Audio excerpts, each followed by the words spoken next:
Good afternoon and happy holidays, everybody. Really, probably going towards our biggest home game opportunity of the year, which is why I wanted to seize the moment to make sure that everybody knew we're playing SC tomorrow night at 7 o'clock in Viejas. It is the 100th anniversary of Girl Scouts and Girl Scouting San Diego. We have at least 1,000 guaranteed to be shrieking Girl Scouts that will be here on Friday night, and anyone who wears a Girl Scout shirt, was a Girl Scout, knows the Brownie Pledge, or any of the above, and comes to the ticket office, we will let you into the game. So really want to encourage that. Also have both Alumni and Aztec Club. If you buy a ticket, you get a second one free. Really trying to bring the house. Played pretty well last weekend, had a great win against Auburn on a neutral court in Colorado. It was fun to be altitude advantage for the first time ever in our life. Auburn is a running, pressing team, and I don't think they'd ever experienced it, and I think that was a difference maker in the game. Unfortunately, we couldn't turn it and beat Colorado in the championship game the next night. But we have a great opportunity on Friday night. We have had some bad news. Ajale Harvey fractured her hand in practice on Tuesday.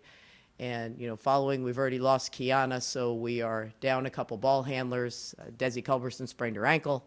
She most likely will be out, and Malia Nahinu has hurt her back and will be a game-time decision. So I might be drafting a few Girl Scouts for the end of our bench, but we are going to strap it up. Great opportunity. We have 3 games in the next 7 days. USC on Friday, USD a week from Saturday at USD, and sandwiched in between go up to Washington and play UW in Seattle. So big week for our team in terms of what direction we're going to go. How much does that change the game plan? Oh, unbelievable. I mean, Ajale was like a 6 starter, and again, we've already lost Kiana, so now we don't have much ball handling. We are going to have to fake it a little bit, and we're going to have to shift Courtney to the point somewhat, which as our primary scorer, you don't necessarily like to do, but you got to do what you got to do. I think short term, you just do what you got to do. Somebody has to step up. Long term, it's more concerning because same thing happened to Aja a year ago with the high ankle sprain, and she missed 4 weeks of the season. She's going to be our primary guard a year from now, so we're playing some really good teams in the next month, and she's going to miss that opportunity. But that changes things. Desi was just getting back in the rotation off a knee scope, so she wasn't quite in it yet. But we're going to have to make something up for Aj. Coach, besides the injuries, how do you feel like your team's gone so far? Well, I think that it's hard to say besides the injuries because of injuries, you're kind of always juggling some things around. But with that said, we're big, we're strong, we're long. I think we can be a better team than we were a year ago. We just have to keep improving. I think that we didn't start the season off very well. We needed a couple weeks to get a lot better. I think we're a lot better today than we were at UCLA, and I'd like to, we'll find out tomorrow night. It is hard to lose Aj, but if there's a blessing, at least it happened Tuesday. We have a couple days in practice where people have to play different roles and do some different things for us to adjust to it. We knew going in, we have a schedule that could have us at 12-2 or 2-12. I mean, we knew that.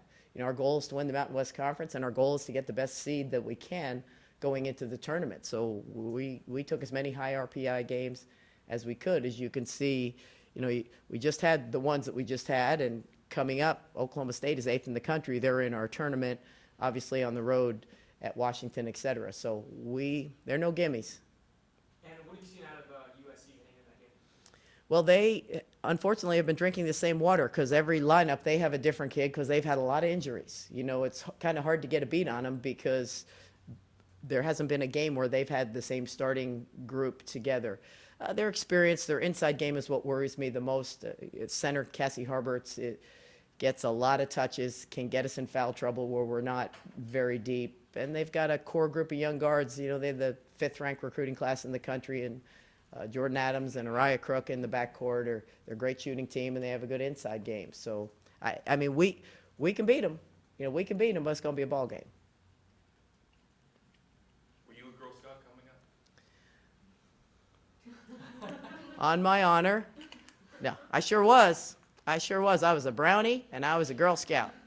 We give cookies and we get cookies, so it's a great organization. I love Girl Scouts San Diego, so impressed. You'd be amazed, 30,000 strong, what they do in and around the community. I've had just a lot of fun our team has with the relationship that we have with the Girl Scouts, and this is going to be a lot of fun tomorrow night. They're going to sing the anthem, do the color guard, play 5-on-5 at halftime. It's going to be a fun night. And yes, I was a Girl Scout, proudly.